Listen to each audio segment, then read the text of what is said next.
Good evening, friends, and we are back again, me and Lena Asher. What a awesome Moonshot conversations we had last Sunday with Jill Murray and the power of letting go. Very interesting topic. In fact, Jill introduced today's conversation as she spoke a bit about why we hold on. The fear of letting go is anchored in our fear of change and uncertainty. Yes, it is. Agnella Rajesh, good evening. And we all have to brace ourselves because change is the only constant, something that we've all often heard. The only difference between now and any other time previously before today in history is that change is absolutely exponential. Absolutely, which means is it 10x, which also is what a moonshot conversation is. A moonshot is. We added the conversations to the moonshot. And also, what our moonshot conversations are about, which we're experiencing for so many months. A 10x to human development and human self mastery. And change is so rapidly now and multiplying by 10x all the time.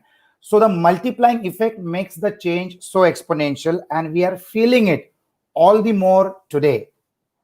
So Agnella Rajesh, change was already 10x, even before the start of this year.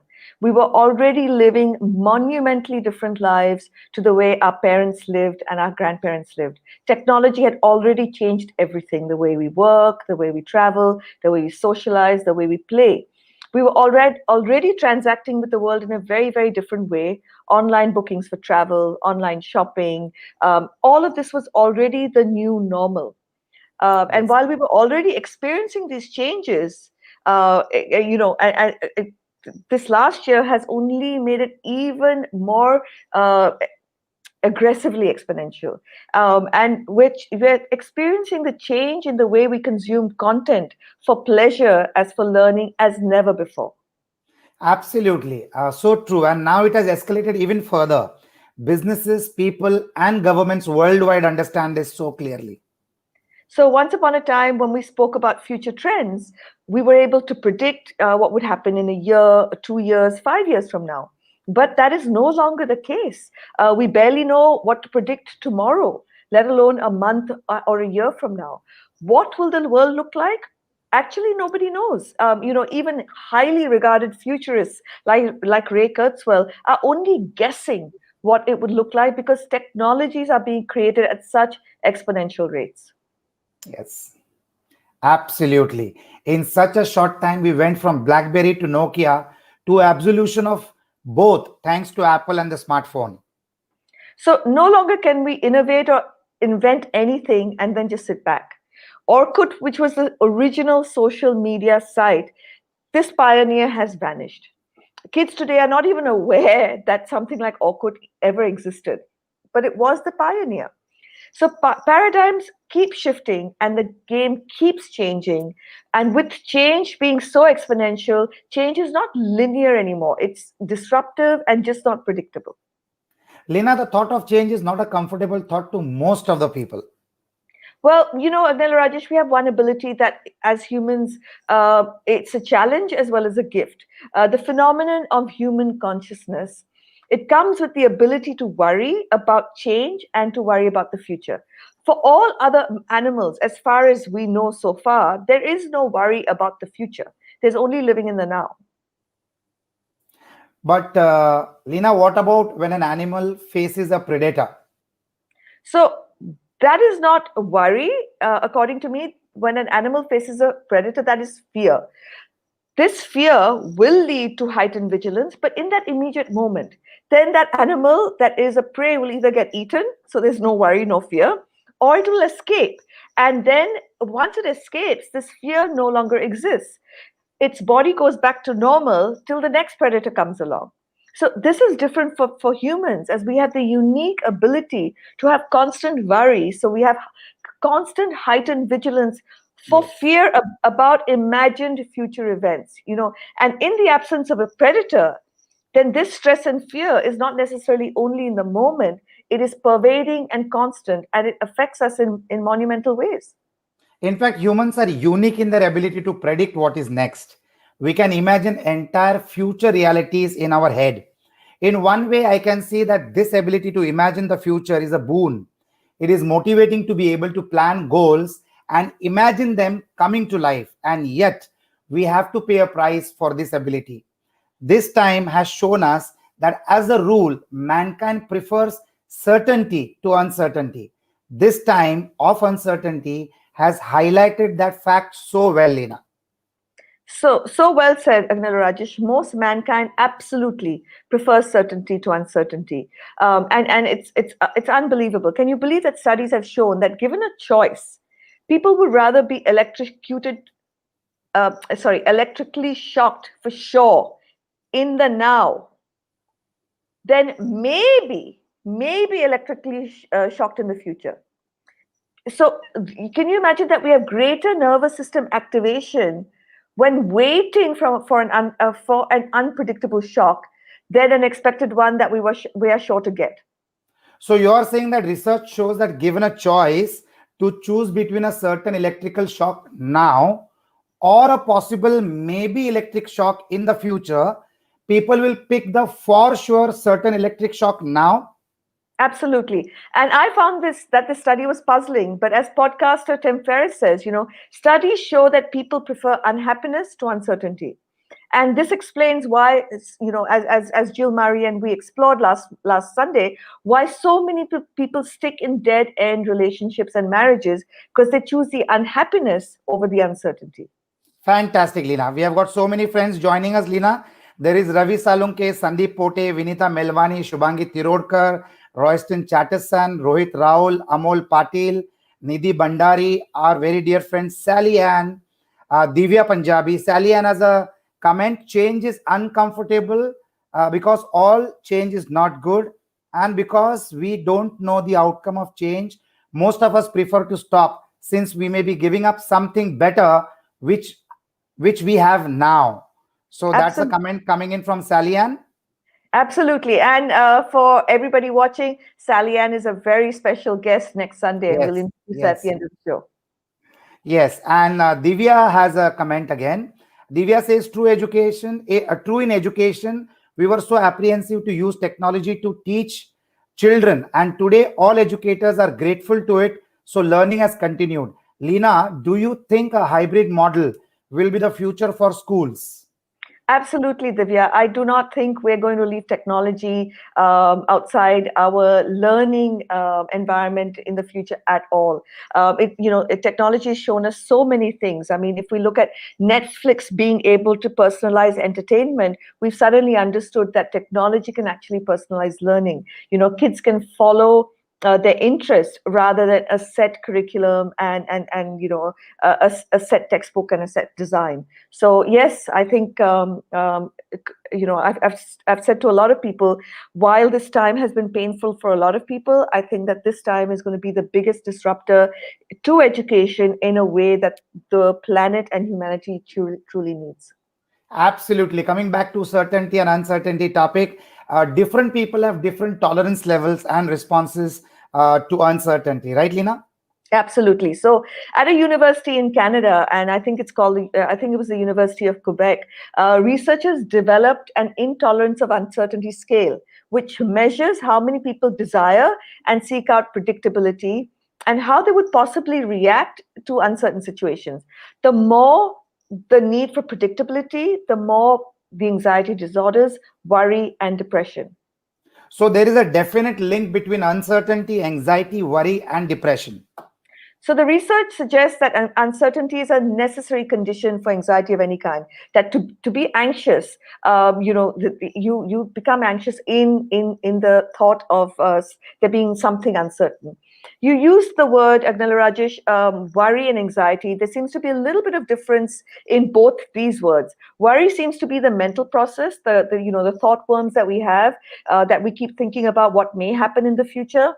And anxiety is connected to actually what happens as a result of those thought worms in our bodies. So anxiety seems to happen in our bodies with the release of cortisol. So it is the object of worry. So if the object of worry is not in the future, or imagine it happening in the now, then the result of that would be fear, like the animals sort of experience, and a release of cortisol in our bodies, or a tightening of areas we feel anxiety in. So I tend to experience anxiety in my neck muscles. So I sort of tighten my neck muscles, which creates a tightness in my neck and my shoulders, and very often leads to what's known as frozen shoulders. So the difference seems to be that worry happens in the head, anxiety happens in our bodies. So while I go along with what you are saying, Lina, at this time when the future is uncertain, I mean, it really is so unpredictable. I'm actually not experiencing anxiety. So when the future is unpredictable, but you can work out what elements are under your control. And you, Agnola Rajesh, you're one person I've forever seen the mode of planning, preparing, and acting on elements that are under your control. When you have this sort of mindset, this tendency sort of dilutes the thoughts, emotions, and bodily sensations of anxiety. Because while you're doing this, you are forever in the now.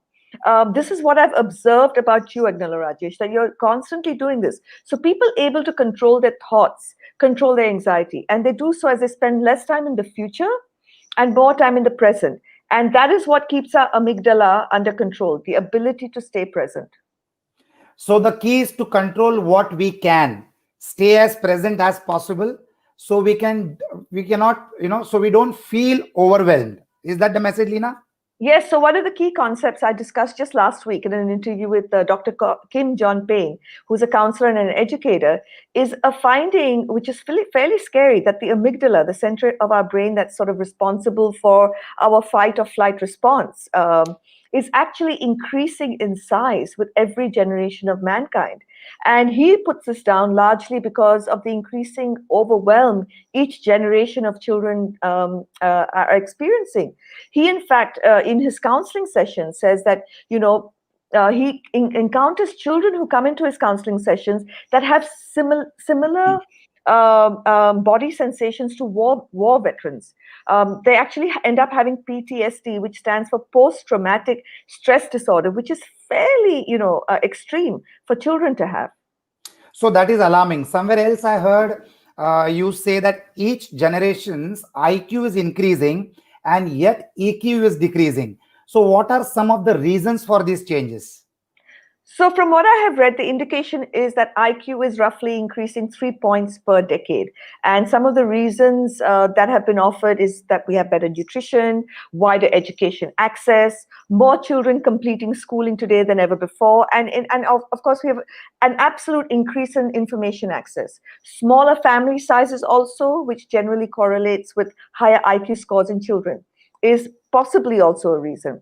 However, the scary thing is that there's a decline in children's basic emotional competencies, and this seems to be a worldwide phenomenon.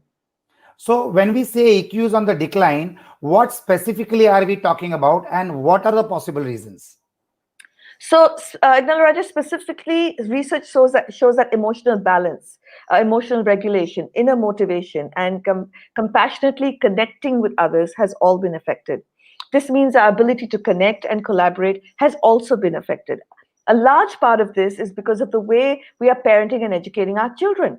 An education system that does not take a child's intrinsic interests into account will dilute inner motivation. A system leaning towards competition will erode collaboration. Okay, so this is the difference over time in IQ and EQ with possible reasons. What about the structural brain changes such as the increase in the size of the amygdala? So, some of the reasons Dr. Kim John Payne explained is the fact that we overbook our children. And this keeps our children in a constant state of overwhelm. We've all met kids going from school to dance to piano to swimming. And there's a developmental psychologist, David Elkin, and his research shows that our children have lost more than 12 hours of free time a week in the past 2 decades. Imagine how much time lost that is for our kids, just free time.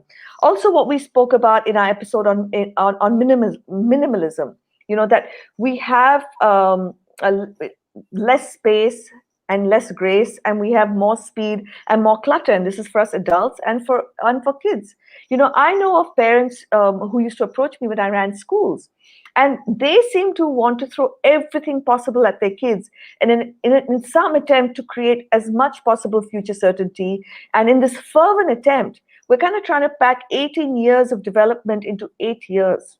You know, the overwhelm of this school, dance, piano, this creates constant stress, which activates the amygdala and increases its size. And this creates a vicious cycle because a larger amygdala means an increased propensity to stress, which increases the size of the amygdala, which increases the propensity to stress and increases the size of the amygdala. So it's just a very, very vicious circle. So parents, like all human beings, want certainty for the future of their children and may not realize that this is doing more harm than good. So, in our need to create certainty for our children, we are more focused on their academic success rather than their emotional well being, which is where we actually need to be focused. In an ideal environment, we would sit back as adults a lot more and just kind of allow for a gradual emergence of our children's identities, their resilience, their areas of interest, and just their overall well being. In fact, in some sense, the way we are bringing up our children is creating the need for self distraction. Wanting to be distracted is essentially a symptom of cultural dysfunction.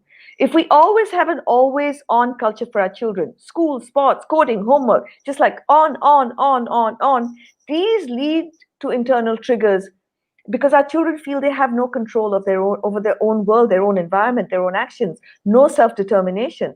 And this creates a need to escape, the triggers for distraction. So, Nir Ayal says it, and I truly believe that technology is not to blame for our children being distracted, just as alcohol is not to blame for alcoholism, and malls are not to blame for shopaholicism.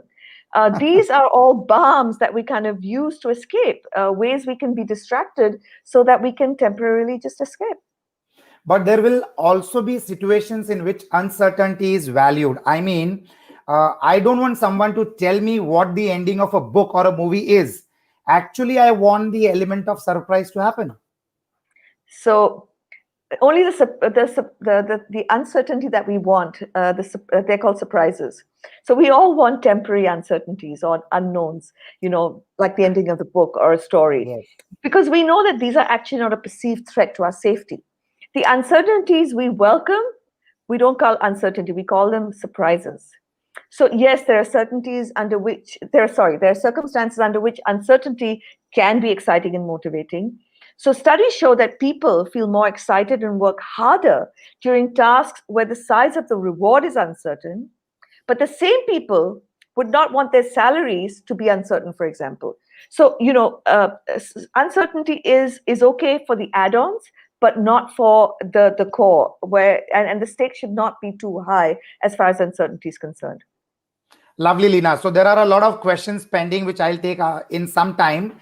A couple of people have asked questions. Ravi Salunke, Rohit Rahul, Nidhi, Sandeep Pote, all of them have asked questions, but I'll take them in some time because I'm enjoying this conversation with you and I don't want interruption. So let me flow and then I'll pick up their questions. Lina, are there behavior indicators to assess where someone is on the uncertainty scale? Highly tolerant to uncertainty or highly intolerant to uncertainty? So people who don't take uncertainty well, which means they are highly intolerant of it, tend to compare themselves with others, right? So if you don't have the actual test or behavior indicator, people who are comparing themselves to others a lot are usually highly intolerant of uncertainty because they're always wanting to be certain of where they stand in the world in terms of relationships and success. So they will try to gain clarity through comparisons. Also wanting certainty, they tend to be more suspicious in their relationships. So they will tend to see threats where there are none and constantly seek certainty about the relationship from their partner.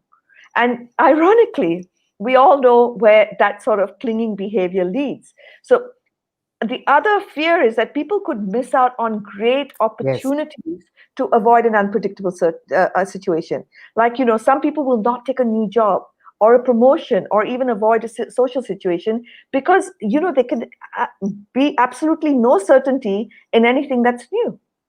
So are there ways to increase someone's ability to cope up with uncertainty, Lina? So there are cognitive behavioral therapists who actually work on this quite successfully. Depending on the area of the life of the patients, that where they have sort of certainty anxiety, the trick is to gradually ease them into a state of higher tolerance. For example, if you have a high need of certainty about your children's school results, a behavioral therapist would sort of work out how to dilute that step by step, or how you could build that tolerance by not checking on their homework, for example. If a relationship partner's got a high deal of intolerance about their relationship, and meaning a lot of certainty, a behavioral therapist may ask them not to check their partner's phone every 1 hour, maybe only do it once a day. So gradually kind of build into it, right? So um, or if you have a need to know what's going on around the world all the time, and have a constant news feed on, you just start by cutting back on as much as you think you can bear, and then some more, and then some more. So just it's kind of the trick is to just kind of ease into it. So when faced with uncertainty, focus on what you can control, and then Yes. stay in the present as much as you can, or in the short term as much as you can. Lina, I remember when we spoke about the importance of meaning, Viktor Frankl, the psychiatrist who observed that when people focused on meaning and purpose, they were better able to handle uncertainty and take back psychological control. So the power of the perception of control makes all the difference. There's a fascinating study done with two rats, and actually, this is through an interview I did, but I don't remember who I interviewed. And there's a study done with two rats in two separate cages, both connected to the same electrical circuit. So the circuit administers random shocks to both the rats because it's got a common circuit wire. But one rat has a lever in its cage, which means it gets shocks, but then it learns how to switch off the shock, while the other does not. But the other one, when this one it stops getting shocked, so does this one. But both the rats in the initial stages show the same signs of stress and release the same surge of cortisol. Then something interesting happens. Even though both get shocked the same for the same amount of time and the same intensity, the rat just having a lever, so just the perception of control, its stress levels drop back to normal once the shocking is over. But the rat without the lever has its stress levels continue to remain high. So when the rat with the lever shuts down the circuit, the electrical shocks stop for both, and it is only the sense of control that makes so much of a difference. Yes. And the rat without the lever, through elevated constant stress, starts experiencing secondary effects, including a suppressed immune system. So then that's when cancer and things like that come in, because you have a suppressed immune system. Absolutely. In a way, I sense that this would be similar to why so many people have experienced stress at this time. No one is in control or knows when a vaccine will be developed or what the future actually has in store for us. We are absolutely not in control of this stress. Absolutely. When we feel we are in control, our brains and bodies don't feel that they need to prepare for the stress in the same high alert way. So the moment we do discover a vaccine and we know that the vaccine works, our bodies will respond differently to this time. Um, you know, um, I feel this is how kids are at school and with exams, because they feel that they're not in control of anything, what they study or the examination system. And if we were to take Viktor Frankl's observations, it would really help our children to have less stress if they found more meaning and purpose, choice and control with what the learning format is and where they could put their focus. Are there ways in which we should be preparing children for uncertainty, anxiety, and stress, Lina? So if you remember, Nila Rajesh, we've discussed the power of beliefs, right? Yes. And if your children grow up believing that stress is bad and must be avoided, they will respond differently to stress. Then if they grow up with the belief that stress is a normal part of pursuing goals. So there's a TED talk by psychologist Dr. Kelly McGonigal, and she explains that if we bring up our children to see stress as bad, then when they have to face stress as adults, and let's face it, we all will. I mean, I'm just watching The Crown at the moment, and it shows that even the richest and most powerful people in the world have to face stress. But if our children, if they do not see stress as bad, if they have this belief, the perception that stress is normal, then there will be no correlation between high stress and poor health outcomes, such as a compromised immunity. I know I was reading why people who are paranoid and highly stressed about this time are actually more susceptible as they compromise their own immunity system, Lena. Absolutely true. It is your perception that creates your beliefs, something that we have explored earlier, and this will matter and have an impact. It is important to learn how to cope with uncertainty by changing our perception of it. We have to, like the rat, learn how to create our inner lever of control by shifting our perception. If we raise our children to believe that stress is normal and can empower you to become the best version of yourself, we then lessen the chance of stress affecting the health of our children. So if we encourage our children to intentionally push past themselves outside of their comfort zones and then give them periods of rest, their capacity for stress will increase. So, in the way we speak about a set point for happiness and how, whether we win the lottery or experience the death of a loved one, after either whether it is euphoria or grief, after every such situation, we come back to our set level of happiness. In a similar way, we possibly have a set point for our ability to handle uncertainty or stress. Absolutely, it's true. So, just like we want to set our base level for happiness higher, we also want to set our base level for stress higher. So we stretch and we rest, we stretch and we rest, and we do this with our kids. And then our kids keep having a new set point of what feels normal. There's a book by Jim Lohr called The Power of Full Engagement, and it's included, I think, in your journals, where he recommends that this works really, really well. That if you have high engagement and goals that you yourself have chosen, you will feel in control as you will be proactively seeking stress for what furthers your goals. When done in this fashion, difficult challenges and the stress related to them become an adventure. Instead of feeling heavy and burdened, not just our children, but we can feel empowered and fulfilled. So, Lena, what are some of the things we parents can do for our children? So, I know that many parents are feeling even more overwhelmed with so much talk about the disruptive effects of technology, the effects of online learning, and the uncertain future we all face. What are some things we can mindfully and proactively do for our children, Lena? So we have to allow children to be comfortable to make mistakes and errors. We spoke about this when we discussed growth Yes. mindset.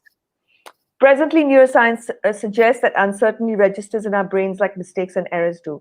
So we're not comfortable with them. And then this becomes further ingrained by education system when it kind of puts red ink slashes all over our errors. Some of the things I have been picking up with my interviews of thought leaders across the world are the key skills of the future are innovation and creativity, and we will be speaking to Sally Ann about this next Sunday. So when we pressure our children to comply and fit in and to win inside an education system that values compliance and only correct answers, we are allowing that fear of mistakes and failure to kind of deepen in our brains and our bodies. So if there's one area of our lives, Agnella Rajesh, that needs disruption, it's our education system. We all must work to disrupt the education system as it exists today. So I know we all need to embrace change. As a human, I find it easy to embrace change in other areas of my life. The challenge for me as a parent is that till we started Moonshot Conversations, Lena, I did not completely understand the need for this change. I think it is critical that we understand the case for change in education so that as parents, we are better able to deal with it. Absolutely. So this is why we started Moonshot Conversations and why corroboree is so important, so that parents can hear from the people involved with the research. In fact, our corroboree is not just understanding why we need to change, but what we can do as individuals in our parent capacity, not just for our children, but also for our own personal mastery. So our corroboree is actively involved in the process as they go through the conversations and do the journal work.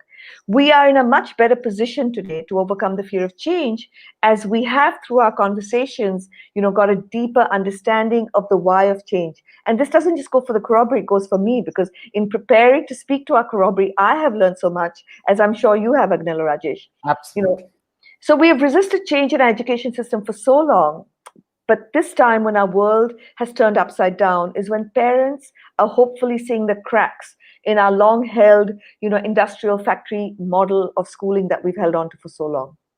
So, in some ways, we are being woken up. This is a call to change. We must relook the habitual behavior and strategy that served us in our past. a past that no longer exists in the present and will not exist in our future.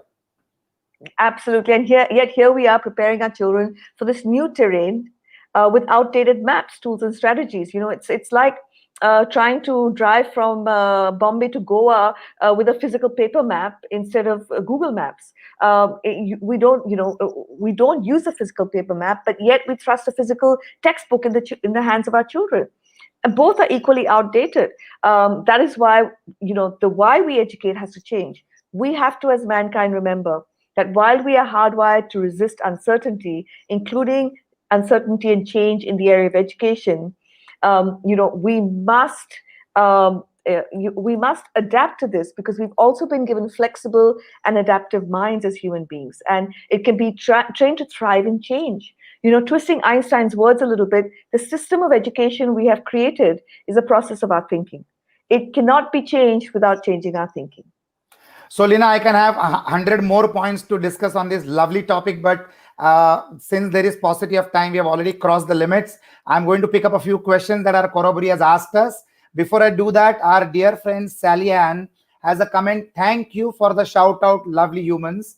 Sally, we are looking forward to our session with you on the coming Sunday, and it is a pleasure that you joined us today for our session. So I will just request some quick answers from you, Lina. I'll pick up a few questions from the Corroboree. Girija Gopinath has a question. Can we learn to live comfortably with uncertainty? Yes, we can. And we must. We no longer are cavemen that needed to live with certainty. We can rewire our brains to live comfortably with uncertainty. Lovely. Rohit Rahul. Lina, how do you differentiate between adversity quotient and letting go, and which one is critically important? Rohit, I'm not quite sure I understand the question. Different adversity quotient. Yeah. So how do you differentiate between adversity quotient and letting go? And which one is critically important? Rohit, could you ask your question a little bit more specifically? Yeah, I think he needs to redefine it. He needs to redefine it. Yeah. He has got another question. What's your take on management principle? Control the controllables and forget about the uncontrollables. So I'm not a management guru. I'm a teacher. but from a human behavior point of view, I would say, the more we control what is within our control, the more empowered we'll feel. And the more empowered and the more in control we feel, the uncontrollables will take care of themselves. Awesome. Sandeep Pote has a question. What's your favorite takeaways from 2020? Oh, I have to tell you that, Sandeep, this is one of the greatest years that I've ever lived, 2020. And I think the favorite takeaway from 2020 is the Corroboree, that, through this period of time is when Agnella Rajesh and I started a conversation. And my favorite takeaway is all of you. I'm hoping to take you all with me into 2021. Fabulous, Lina. There are too many more comments pending, but we are absolutely out of time. So let's change our thinking. That's what today's episode was all about. So let's change our thinking. Where to next, Lina, on next Sunday? So we've got Sally Ann with us. Now that we have a deep understanding of why we need to change the system of education, we have Sally Ann Della Casa, such a beautiful, intelligent human being, who will speak to us about why human skills are the way forward and what human skills will be needed in the future. She recently spoke on TED about the world has changed, why human skills will matter more than educational degrees. Whether you're a parent or you're a teacher, do not miss next Sunday's conversation at 5 o'clock with Sally Ann Della Casa. Awesome. And the presence of Sally for today's show, Lina, is reaffirming to us what a different personality she is. She wanted to experience the live show before she got onto our live show on the coming Sunday. So thank you, Sally, for that. Thank you, Corroboree, for joining us every Sunday at 5 p.m. We look forward for yet another session of Moonshot Conversations on 3rd of January, Sunday at 5 p.m. Indian Standard Time. Thank you so much. Have a lovely time.